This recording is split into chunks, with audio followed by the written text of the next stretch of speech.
Salut à tous, on se retrouve pour l'épisode 3446 du Zap Image. On commence aujourd'hui en ce vendredi 10 octobre avec des anniversaires.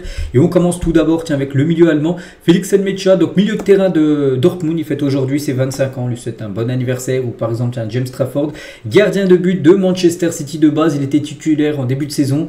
Il a fait quelques boulettes et du coup il a été remplacé par Donnarumma, bien sûr, il fête aujourd'hui ses 23 ans. Le jeune gardien de City. On continue, on va parler maintenant de ce qui s'est passé hier soir et on commence tout d'abord sur le continent africain avec cette équipe de l'Algérie qui joue un match pour se qualifier pour la future Coupe du Monde. Donc c'était un Somalie-Algérie et on peut voir le résultat. L'Algérie s'est imposée 3-0 avec un but de Riyad Mahrez et un doublé de Mohamed Amoura. Donc parfait bien sûr pour l'Algérie parce que grâce à cette victoire, on le savait, s'ils gagnaient, ils avaient le ticket pour la Coupe du Monde. Ils ont le ticket pour la Coupe du Monde. Donc l'Algérie sera bien au Mondial l'année prochaine. Voilà, pour représenter bien sûr les couleurs. Donc officiel, l'Algérie qualifiée pour le Mondial 2026. 12 ans après leur dernière participation, les Fennecs sont de retour en Coupe du Monde. La dernière participation de l'Algérie, c'était en 2014. Souvenez-vous, en plus, ils avaient été jusqu'en huitième de finale. Ils avaient été éliminés contre les champions du monde, l'Allemagne. En plus, ça s'était joué après prolongation. Je me souviens, c'était très chaud ce match. Et après 2018-2022, ils n'avaient pas réussi à se qualifier. Donc, en tout cas, là, ils seront bien là pour la prochaine, en 2026, bien sûr, cette sélection algérienne. Donc, félicitations à eux. Et du coup, un nouveau pays, on peut rajouter, bien sûr. Donc, on connaît l'Algérie, le 20e pays qualifié officiellement pour la Coupe du Monde. Donc, 20 sur 48. En tout, il y aura 48 équipes. Donc, du côté de la continent africain, bien sûr. Donc le Maroc, la Tunisie, l'Égypte et l'Algérie ont officiellement leur ticket. On peut quasiment rajouter une équipe, le Ghana, qui est quasiment sûr aussi eux d'être qualifiés, mais il leur manque juste un tout petit truc pour valider leur ticket. Mais on a déjà 4 équipes africaines officiellement qualifiées. Et pour la première fois de l'histoire des Coupes du Monde, le trio du Maghreb ira ensemble à une Coupe du Monde. Donc le Maroc, la Tunisie, l'Algérie. Pour la première fois, ces 3 équipes sont qualifiées pour une Coupe du Monde. N'oubliez pas qu'en plus, vu qu'il y a plus d'équipes qualifiées, on est passé de 32 équipes lors de la dernière Coupe du Monde à 48. Donc sur le continent africain, de base, avant, il y avait 5 équipes qualifiées. Donc là, il y en a 9, c'est marqué 4 sur 9. Mais voilà, ça peut même aller à 10 avec l'équipe qui pourrait potentiellement passer par les barrages pour se qualifier. On continue avec une autre sélection. Elle était déjà qualifiée. C'est le Maroc qui jouait contre le Bahreïn hier. Et le Maroc s'est imposé 1-0. Et le Maroc surtout signe sa 15e victoire d'affilée. Même pas nul, rien du tout les gars. 15 victoires d'affilée pour le Maroc. Bon, ça s'est joué vraiment en toute fin de match les gars. Jawad Yamik, un buteur à la 94e minute du match. Voilà, donc belle victoire bien sûr de la sélection marocaine. Donc buteur, voilà ce joueur là. Mais le passeur D à votre avis c'est qui? C'est bien sûr le joueur du Paris Saint-Germain, Achraf Hakimi, qui lui a délivré la passe D. Donc 3 dernières titularisations avec le Maroc décisif. 3 fois Achraf Hakimi avec 2 passes D et un but hier avec cette passe D pour le seul but bien sûr du match. On continue également avec cette rencontre, la Guinée qui est partie s'imposer 2-1 du côté du Mozambique grâce à un doublé du jeune Abdoul Karim Traoré, ce tout jeune joueur, il est né en 2007, donc oui il est tout jeune, donc il a marqué le doublé pour la Guinée mais ça n'a pas suffi. Parce que voilà, ils ont gagné hier, mais ils sont trop loin pour essayer de décrocher une place pour la future Coupe du Monde officielle. Pas de Coupe du Monde 2026 pour la Guinée. Je crois qu'ils étaient dans la poule de l'Algérie. Vu que l'Algérie a le ticket, il n'y a qu'une équipe qualifiée par poule, bien sûr. Donc eux, ça ne sera pas possible. La Guinée n'a encore jamais disputé de Coupe du Monde dans son histoire. Et ça ne sera pas possible pour la prochaine. Les autres résultats, donc le Kenya s'est imposé 1-0 du côté du Burundi. Il y a qui qu'on n'a pas parlé, le Ouganda s'est imposé 1-0 du côté du Botswana. Et la victoire 3-1 du Libéria contre la Namibie. Voilà, c'était les 5 rencontres hier sur le continent africain. Et à noter les gars, aussi info importante les gars, donc tout peut changer aussi dans les qualifications de la Coupe du Monde 2026 d'après Actu Foot Afrique. Ils disent tout simplement que le retrait de l'Érythrée et des éliminatoires, en gros ils ont été enlevé en gros des éliminatoires. Donc le retrait de cette équipe des éliminatoires crée un total déséquilibre. Le groupe E ne compte que 5 équipes au lieu de 6 équipes parce que chaque poule du groupe A jusqu'au groupe I, il y a 6 équipes. Donc là, vu que l'Érythrée est disqualifiée, donc là, ça passe à un groupe à 5 équipes. Donc pour établir l'équité, bien sûr, donc la CAF et la FIFA envisagent de retirer les points gagnés contre les derniers de chaque groupe dans le calcul des meilleurs deuxièmes, parce que bien sûr, ça va tout passer par rapport aux meilleurs deuxièmes, parce qu'il y aura après un petit classement par rapport aux meilleurs deuxièmes, bien sûr, pour avoir une place de barragiste, on peut dire. Donc cette règle pourrait actuellement faire perdre 6 points à plusieurs sélections comme le Burkina Faso, la RDC, bien sûr, qui avait pris 6 points sur 6 contre le dernier, bien sûr, de son groupe, Madagascar ou même le Gabon. À l'inverse, le Cameroun, moins 4 points. Et le Nigeria pourrait grimper au classement et relancer leur chance pour les barrages. Décision officielle attendue avant le 14 octobre prochain, on est le 10, donc d'ici 4 jours. On verra ce que va décider la CAF en gros, pour voir, vu que l'Érythrée était disqualifié, voir comment il faut faire sur les autres groupes pour voilà, que ça soit équitable bien sûr, hein, vu que là il y a une poule où il y a moins d'équipes, donc par rapport au meilleur deuxième, voilà, il faut que ça, en gros qu'il y ait le même nombre d'équipes hein, par poule, donc voilà, on en saura beaucoup plus là dans les prochains jours, hein, dès que je sais ce que ça sera, je vous le dirai bien évidemment. Et toujours sur le continent africain les gars, le programme aujourd'hui, parce qu'on en a parlé des matchs d'hier, mais voici aujourd'hui le programme. Tiens, le Gabon se déplace du côté de la Gambie, la Côte d'Ivoire se déplace aux Seychelles, pour le point de kick, hein, le Sénégal du côté du Soudan du Sud, hein, très important le Sénégal et la RDC, on sait que c'est deux équipes, bien sûr le Sénégal est repassé devant la RDC par rapport à la trêve du mois de septembre, mais attention, le Sénégal doit absolument s'imposer hein, s'ils veulent rester premiers. Donc Akido, tiens, la Tunisie qualifiée, hein, joue aujourd'hui, ou par exemple l'Afrique du Sud à Zimbabwe. Donc voilà le gros programme, on parlera bien sûr de ces résultats, bien évidemment, demain. On continue, tiens, toujours avec une équipe africaine, mais cette fois-ci on va parler d'une autre compétition, donc là c'est pas les éliminatoires de la Coupe du Monde, mais c'est la Coupe du Monde U20. Et la nuit dernière, il y avait un Maroc hein, qui jouait contre la Corée du Sud. On reste en 8e de finale et le Maroc s'est qualifié. Victoire 2-1 des jeunes Marocains. Et du coup, qualification voilà, pour les quarts de finale de cette Coupe du Monde U20. Donc prochain adversaire, les États-Unis, parce que les États-Unis se sont imposés 3-0 contre l'équipe italienne U20. Du coup, les États-Unis et le Maroc, les derniers qualifiés. Donc voici pour l'instant les équipes, enfin ce tableau final en gros de cette Coupe du Monde U20. On peut voir en quart de finale, il y aura un show Mexique-Argentine. C'est très chaud entre les deux sélections. Il y aura aussi un Espagne contre la Colombie.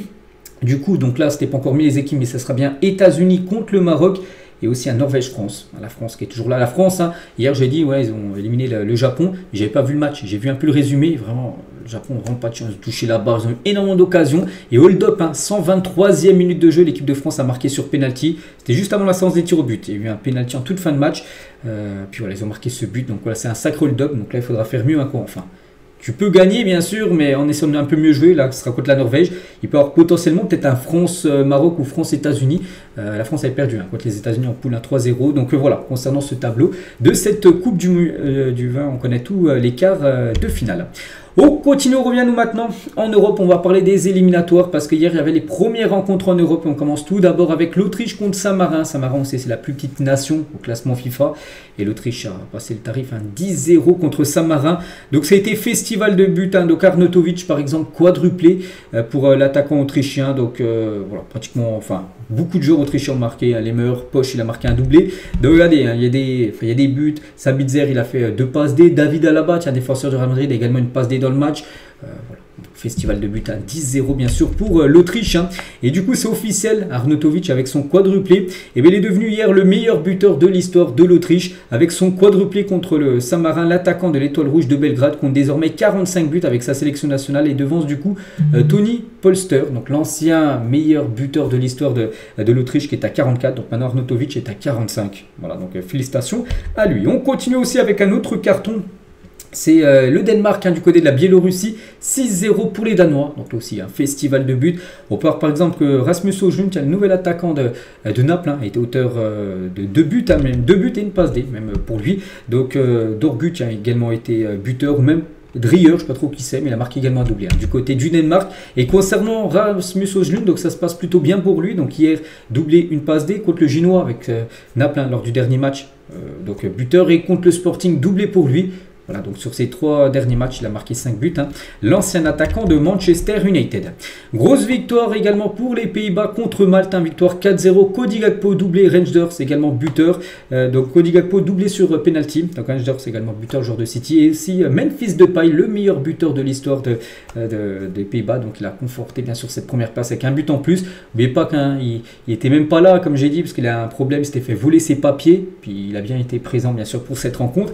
Memphis Depay. La victoire également de l'Angleterre contre le Pays de Galles, c'est un match amical. Voilà, le prochain match de l'Angleterre sera un match officiel, mais là c'est un match amical. Donc 3-0 pour les Anglais. Donc Rodgers, Watkins et Bukayo Saka ont été les 3 buteurs pour cette sélection. Et l'Angleterre, les gars, désormais marqué lors de 17 matchs d'affilée.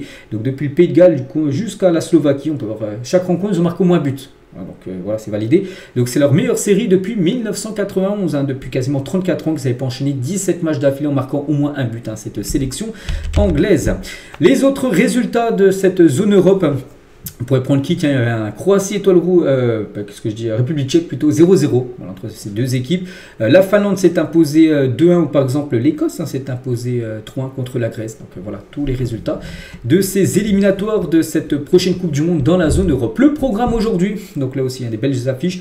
L'Allemagne contre le Luxembourg ce soir à 20h45. La Belgique reçoit la Macédoine du Nord. Suède-Suisse, un bel affiche ou par exemple bien sûr la France contre l'Azerbaïdjan. On va parler bien évidemment de cette rencontre. Donc on commence tout d'abord avec la une aujourd'hui du journal L'équipe. Donc ça parle à un joueur de l'équipe de France, un joueur qu'on parle peut-être peu en France, mais quel joueur bien sûr, c'est Mikel Olise, l'envol d'un maestro, parce que quel joueur ce Olise. Donc il a l'élégance et la majesté du poste, le sens de l'autre surtout, héritier d'une prestigieuse lignée bleue. Le meneur du Bayern Munich s'impose comme un élément incontournable bien sûr du dispositif de Didier Deschamps. Ce soir au Parc des Princes, ça se joue au Parc dans le stade du PSG sur le match. Il aura l'occasion d'asseoir un peu plus son statut voilà, de cadre du côté des Bleus, bien sûr Mikel Olise. Vu le début de saison qu'il fait du côté du Bayern, c'est l'un des meilleurs joueurs au monde actuellement. Mikel Olise, les gars, il est très très fort. Donc voilà, on a hâte bien sûr de voir son match ce soir à Olise. On va parler cette fois-ci du capitaine Kylian Mbappé. Il est en conférence de presse avant ce match contre l'Azerbaïdjan. Donc déjà il dit, il est confiant sur sa participation face à l'Azerbaïdjan ce soir. N'oubliez pas qu'il est sorti sur blessure samedi dernier avec le Real Madrid. Il a loupé les premiers entraînements en début de semaine. Il a dit je veux jouer. Lui il se sent apte à jouer le match ce soir. Le coach veut que je joue. Je pense qu'il n'y aura pas de problème pour qu'il joue. Je me sens bien. On discute avec le coach. Je vais m'entraîner aujourd'hui. C'est le dernier essai, mais je n'ai pas d'inquiétude particulière quand il dit c'est le dernier essai. Il y a eu l'entraînement hier, il s'est encore testé, donc on verra s'il sera titulaire. Après il est annoncé sur le banc. Mbappé après bien sûr c'est les compos probables qu'il annonce remplaçant, il peut peut-être être titulaire, on verra. C'est Deschamps bien sûr qui a son 11 en tête.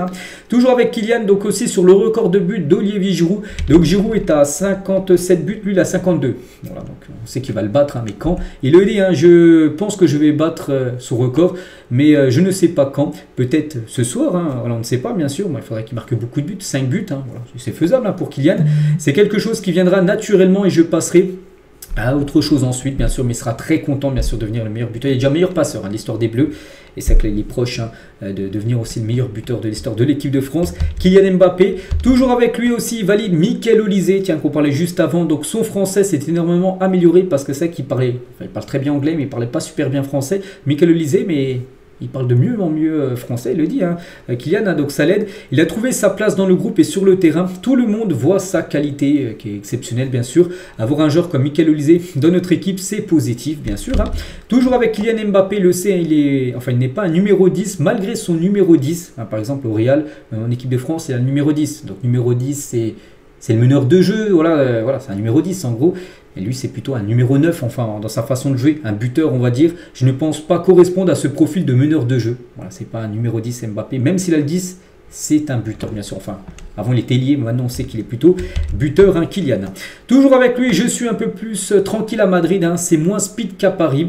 Ce n'est pas une attaque contre la France, mais le cadre de vie est différent. À Madrid, ça se passe mieux que quand il était à Paris. Voilà, c'était beaucoup plus speed quand il était à Paris qu'à Madrid. Il a dit ça hier en conférence. Il parle aussi de sa relation avec Vini Junior du côté du Real. Ma relation avec Vini est bonne. Cette année, nous nous comprenons encore mieux après un an. Nous voulons tous les deux la même chose, le meilleur pour le Real Madrid, gagner des titres, bien sûr, du côté de l'équipe madrilène. Toujours avec Kylian aussi, il revient sur son début de saison incroyable. Il marque vraiment... À chaque match, il marque un but. Il y a une nouvelle saison, on a pu se reposer, avoir des vacances, j'ai bien pu me préparer, bien sûr. J'ai bien attaqué la saison, où il y a seulement le match contre Mallorca, où il n'avait pas été décisif. Sinon, tous les autres matchs, buteur, passeur des fois des triplés. Par exemple, la semaine dernière, contre Kerat Almaty, triplé pour lui. C'est un peu prématuré, ce n'est que le début. J'ai mis tous les ingrédients pour bien la débuter cette saison. On commence à comprendre ce que le coach attend de nous. Donc ici, en sélection, on a été sérieux sur les 2 premiers matchs, bien sûr, lors de la trêve du mois de septembre. Je suis dans les bonnes dispositions, mais je travaille pour faire mieux. Voilà ce qu'a pu dire Kylian. Il parle aussi de son but de son frère Ethan. C'était dimanche dernier avec Lille contre le PSG, son ancien club. Donc il a dit à la base, je ne devais pas venir, voilà, suivre cette rencontre Lille-PSG. Mais mon frère a insisté, voilà, Ethan, il a insisté pour que son grand frère Kylian soit présent dans le stade. Donc c'est un grand match du LOSC face à la meilleure équipe d'Europe, donc le PSG. J'étais de la peau d'un fan, il ne fallait pas trop en faire car face à Paris, je ne devais pas trop célébrer, vu que c'est comme son ancien club bien sûr, Kylian Mbappé. Il a parlé aussi de Lamine Yamal, un journaliste lui a dit, Lamine Yamal, qu'est-ce que vous en pensez? En gros, je pense qu'il vaut mieux le laisser tranquille. Donc en football, c'est un un grand joueur, mais dans la vie, c'est un gamin de 18 ans. Voilà ce qu'il a pu répondre sur la mine. Il a parlé aussi de Jean-Philippe Mateta. Voilà, Mateta en ses premières sélections, enfin, il a été convoqué. Est-ce qu'il va jouer ce soir? On espère qu'il a un petit peu de temps de jeu, on verra. Donc, il met en avant les qualités du nouveau Jean-Philippe Mateta, du nouveau joueur. Donc, Mateta est devenu un attaquant de premier choix. Il va apporter à toute cette équipe, c'est un profil atypique qu'on n'a pas dans cette liste. Il a montré ses qualités à Crystal Palace. Il a eu des performances contre des gros d'Angleterre. Il a réussi à gagner des titres avec Palace sur ces derniers mois. Les premières sélections, c'est toujours beaucoup d'émotions et de stress. On va essayer d'alléger ça pour qu'il joue en club. Voilà. En gros, ce qu'a pu dire Kylian Mbappé sur Mateta. Donc voilà toute la conférence de presse hier du capitaine de l'équipe de France, bien sûr, Kylian. Il a noté qu'on parlait de ce début de saison exceptionnel. Et c'est vrai que les gars, il réalise le meilleur début de saison de toute sa carrière en termes de buts. Là, actuellement, il a 16 buts. La dernière saison, il avait marqué autant de buts après la trêve, par exemple, là, du mois d'octobre. C'était 15 buts en 2018-2019. Donc là, c'est sa meilleure saison, enfin, meilleur début de saison, on va dire, depuis le début de sa carrière, à Kylian Mbappé.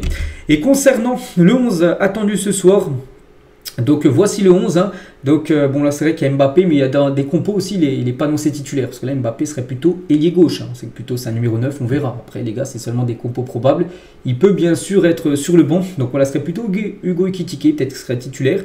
Donc au Élysée en 10, donc Kingsley Coman à droite et peut-être Mbappé à gauche, ou peut-être dans l'axe, ou peut-être sur le banc. Comme je dis, il a été blessé ces derniers jours, donc on verra. Donc au milieu de terrain, Kefren Thuram et Rabiot, et derrière Digne Malo Gusto qui serait défenseur droit, Saliba, Upamecano et Mac Mignon. Voilà le 11 attendu de l'équipe de France, mais comme j'ai dit, c'est une compo probable, ça peut beaucoup bouger. On continue avec Deschamps, sur les sifflets contre Rabiot au dernier match au Parc des Princes, parce que la dernière fois le PSG avait joué, enfin pas le PSG, que je dis, l'équipe de France avait joué, c'était contre qui? Ils avaient joué à l'Islande, souvenez-vous, c'était un match un peu compliqué, ils avaient gagné, mais en toute fin de match, bien sûr, les Bleus, et Rabiot avait joué, c'était au Parc, il a reçu des sifflets, donc il a dit, c'est quelque chose qui ne doit pas avoir lieu, parce que ce sont des joueurs qui représentent la France, que de nouveau Rabiot devrait jouer ce soir au Parc, mais avec l'équipe de France, et on peut encore entendre certainement des sifflets ce soir en l'encontre de l'ancien Marseillais.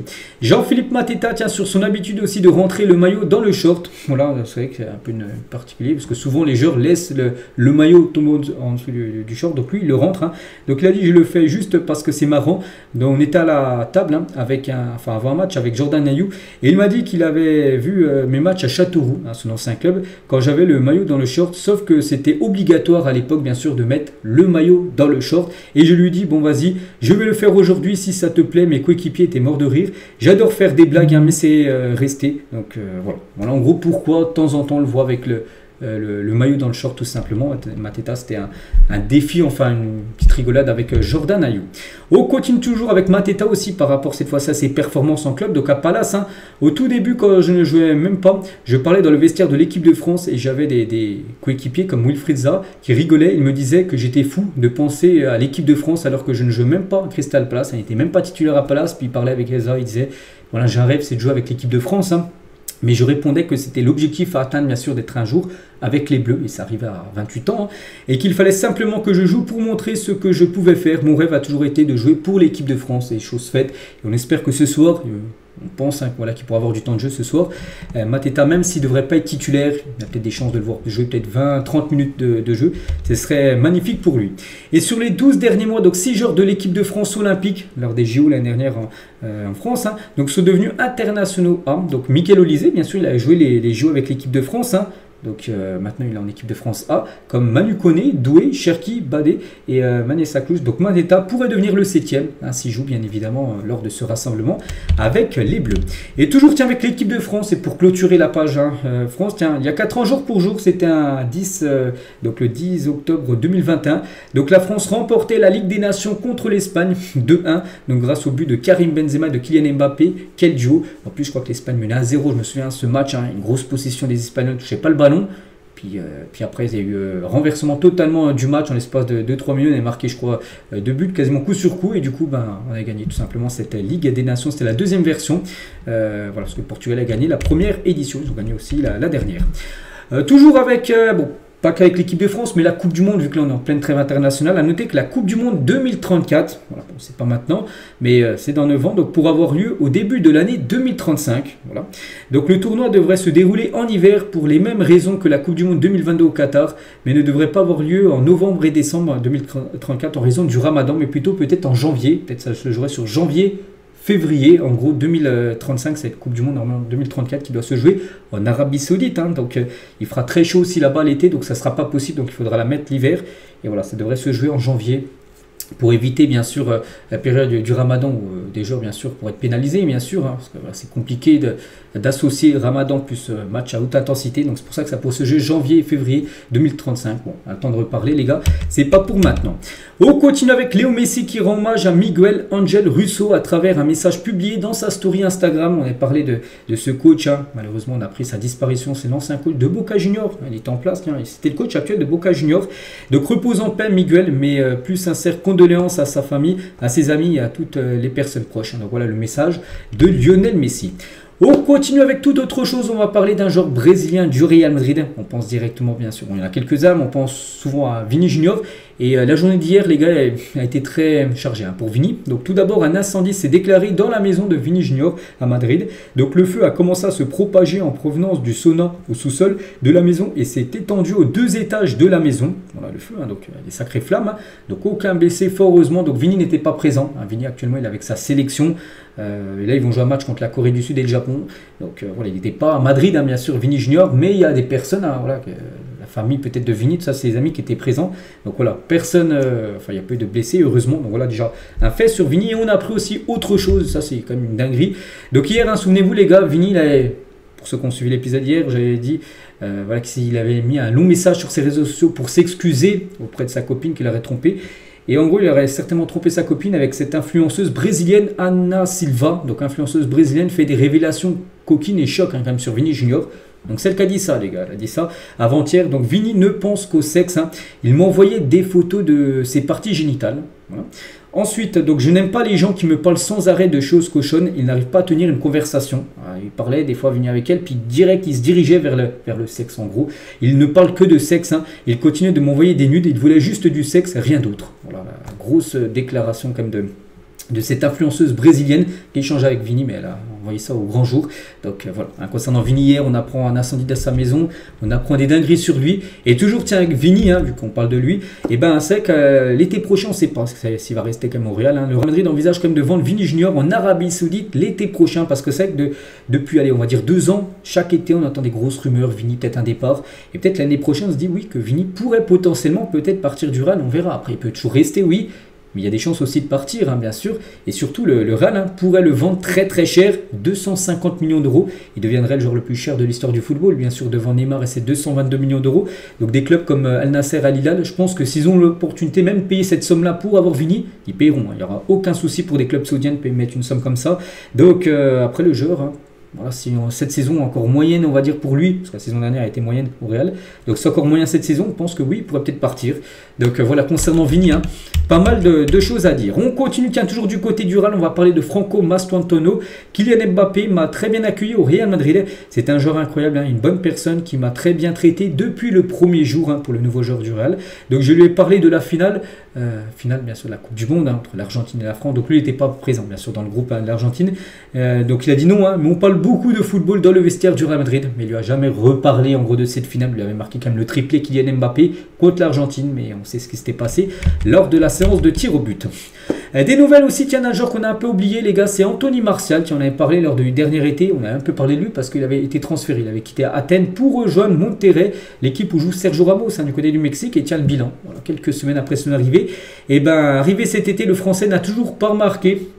Toujours 0 but. Hein. Il a pourtant disputé quelques matchs. Hein. Avec Monterrey, il se fait déjà dézinguer par la presse mexicaine. Donc pendant ce temps, donc Anthony Martial hein, se fait déjà détruire. Hein. Donc tout d'abord, voilà, du côté de la presse mexicaine, donc Anthony Martial ne parvient pas à se réveiller au Mexique. Cela fait déjà 8 mois, bon pas 8 mois qu'il est au Mexique, mais ça fait déjà 8 mois qu'il n'a pas marqué, si on prend compte Monterrey plus Athènes, hein, son ancien club.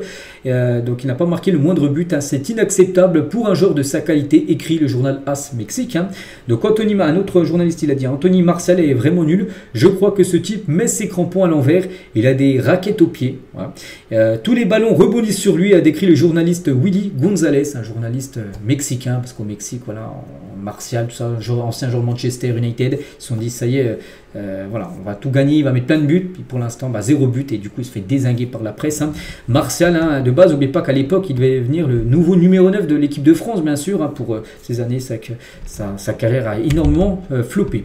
On continue, il n'y a qu'un joueur, lui, qui n'a pas de problème de marquer, bien sûr, c'est Harry Kane. Et Harry Kane, logiquement, est élu joueur du mois de septembre en Bundesliga. Un petit rappel, il a marqué 7 buts en championnat, seulement en championnat, on ne compte pas en compte en Ligue des Champions, où il a pu marquer aussi d'autres buts. Donc 3 matchs, 7 buts, une passe D. Donc logiquement, il a reçu, bien sûr, ce prix MOTM du mois de septembre. Harry Kane, félicitations à lui. Et lequel de ces joueurs finira soulier d'or cette saison? Pour rappel, voici leur stats depuis le début de saison, toutes compétitions confondues. Donc Mbappé, c'est 10 matchs, 14 buts de passe D. Haaland, c'est 9 matchs, 12 buts, une passe D. Et Harry Kane, c'est 10 matchs, 18 buts, 3 passes D. C'est seulement en club, on enlève les sélections, parce qu'à Londres, les gars, on lui enlève les 5 buts, le quintuplé qu'il avait marqué contre l'Estonie, bien sûr, avec la Norvège. Donc là, c'est seulement avec City, le Real et le Bayern.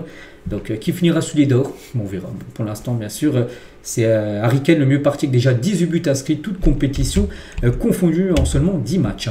Du côté de l'Italie, le meilleur joueur du mois de septembre, c'est lui, c'est l'Américain Christian Pulisic, est élu joueur du mois de septembre en Serie A. Félicitations à lui, un joueur sous-côté, Pulisic, parce que c'est un très bon joueur. C'est pas la première fois, les gars. Je crois qu'il remporte ce prix, il a déjà remporté une ou deux autres fois. Donc Pulisic, les gars, c'est 3 buts et 2 passes D, voilà, sur le mois de septembre. Mais surtout en 120 minutes, il n'a pas énormément joué. 120 minutes, c'est pas non plus énormément de matchs. Il a fait un match et demi, on va dire. Mais bon, il a été décisif 5 pour eux. C'est lui le joueur du mois du côté de la Serie A. On prend la direction du côté de Monaco. On en parlait ces derniers jours, tout début de trêve. J'ai dit qu'il y avait peut-être des chances que Adi Hutter se fasse virer. C'est fait, les Galais. Monaco se sépare de son entraîneur Adi Hutter. Donc Monaco était sur 3 matchs d'affilée sans victoire. Donc comme pressenti ces derniers jours par le journal Équipe, AS Monaco s'est séparé de son entraîneur Adi Hutter ce jeudi, donc hier. L'Autrichien est en poste depuis l'été 2023 où il était coach de cette équipe de Monaco.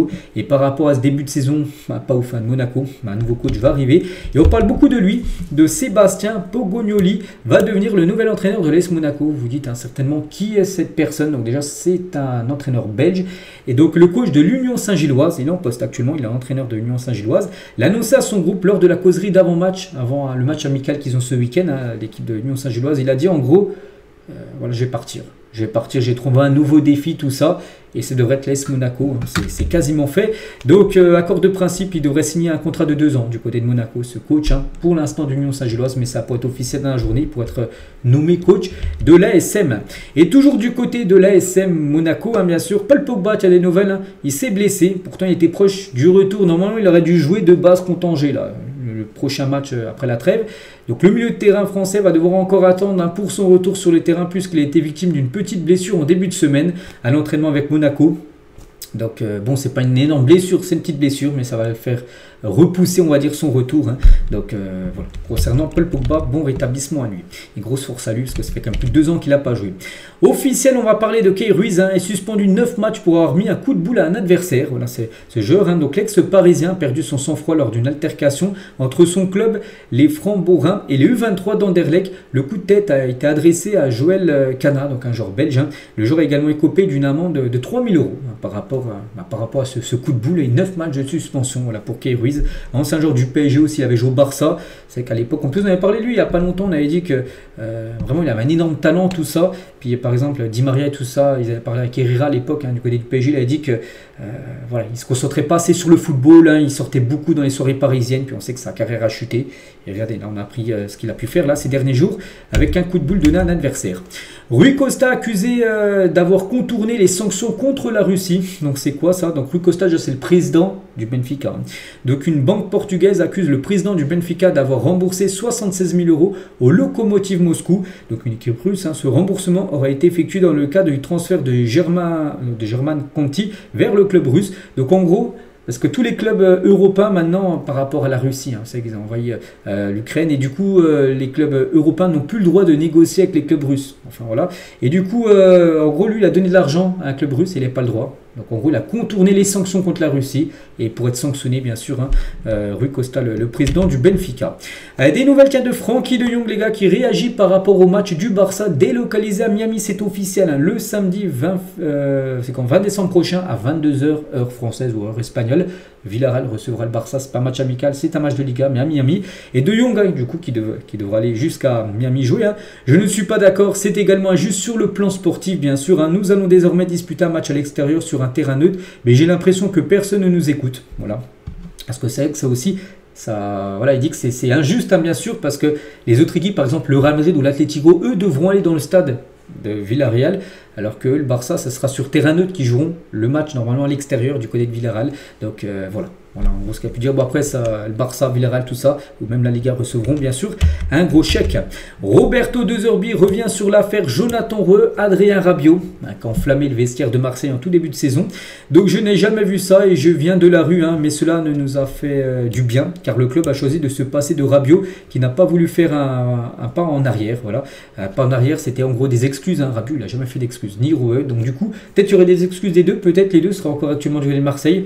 Aucun pris l'initiative de s'excuser ou voilà, donc du coup les deux bien sûr ont dû quitter Marseille. Donc depuis, hein, bon, c'est vrai que pour l'instant c'est vrai qu'on voit pas trop l'absence de Rabiot vu que Marseille enchaîne bien et gagne pas mal de ses matchs. Mais voilà, ce qu'il a pu dire De Zerbi. Et toujours avec lui, la façon de vivre le football à Marseille est celle qui me convient. Ah, on sait que Marseille c'est une ville qui vit foot, hein, tout simplement. Je ne sais pas si je suis l'entraîneur idéal pour eux, mais c'est le lieu idéal en tout cas pour lui, pour Roberto De Zerbi, de vivre cette passion du football à Marseille, une ville, hein, comme j'ai dit, hein, qui aime le foot. Donc toutes les contradictions sociales sont oubliées pendant 90 minutes, tu le ressens. Quand, bien sûr, c'est des rencontres sauf Vélodrome ou à l'extérieur. On continue cette fois-ci du côté du PSG. Lucas Hernandez, hein, le meilleur moment au PSG, c'est quand on a gagné bien sûr cette Ligue des Champions. Il a dit, hein, on fait de ça, il y a 5-6 heures du matin, je me retrouve tout seul dans la salle avec tous les intendants, les kinés, le staff, et je me dis, attends, ils sont où les joueurs? Il y a une réunion, il y a un truc, j'étais tout seul, le dernier de classe, parce que tous les autres étaient partis se coucher, hein, c'était cuit, et lui c'est le dernier à avoir fait la fête. Voilà, à 6 heures du matin, il est encore debout tout simplement. Lucas Hernandez, hein, pour fêter bien sûr cette Ligue des Champions remportée historique du PSG, hein, c'était le 31 mai dernier. Toujours avec Lucas Hernandez aussi sur sa concurrence avec Nuno Mendes, que Hernandez de base, bon, il peut jouer dans l'axe, défenseur central, mais il peut jouer aussi défenseur gauche. Il est en concurrence avec Nuno Mendes, qui est actuellement certainement le meilleur défenseur gauche du monde. Qu'il a dit, hein, Nuno Mendes c'est le meilleur latéral gauche au monde, sans aucun doute. Hein, il reconnaît bien sûr qu'il est bien meilleur que lui en gros. Après il a dit, je suis habitué à ça au Bayern Munich, hein. Il avait aussi Alphonso Davids. À l'époque, Davids, les gars, il y a 3-4 ans, c'était le meilleur au monde, hein, bien sûr. Donc, Prime en 2020, donc qui était en Vespa, le mec à 2000 à l'heure, hein, bien sûr. C'était le meilleur latéral gauche du monde à l'époque, bien sûr. Davids, bon, depuis des blessures, ça a été un peu plus compliqué pour lui. Même si Nuno est le numéro 1, il sait que je suis là. S'il a besoin de moi, je suis là. On s'entend très bien et on peut jouer ensemble aussi. Voilà ce qu'a pu dire, hein. Lucas Hernandez. Et on finit aujourd'hui, bah, tiens, toujours avec Lucas Hernandez, mais avec Ousmane Dembélé. Mon coéquipier le plus marrant, bah, c'est Ousmane Dembélé. Donc Ousmane, il est unique, hein. Quand tu le vois le matin, il arrive en claquette, grosse doudoune, capuche, AirPod, il parle avec personne, il est dans sa bulle, hein. Voilà, Ousmane Dembélé, surtout le matin, donc c'est sa manière d'être, hein. Chaque fois qu'il parle, qu'il s'exprime, me fait rire, tu ne peux pas l'imiter. Voilà, on finit aujourd'hui avec Hernandez et du coup Ousmane Dembélé. N'oubliez pas que Dembélé après-demain, hein, présentera son ballon d'or à Évreux. Voilà sa ville où il a fait ses grands débuts de footballeur. Donc voilà ce qu'il y a à dire aujourd'hui. J'espère que ça vous a plu. On se retrouve demain, bien sûr, demain samedi, hein. Pour le prochain numéro, je vous souhaite une très bonne journée et à demain.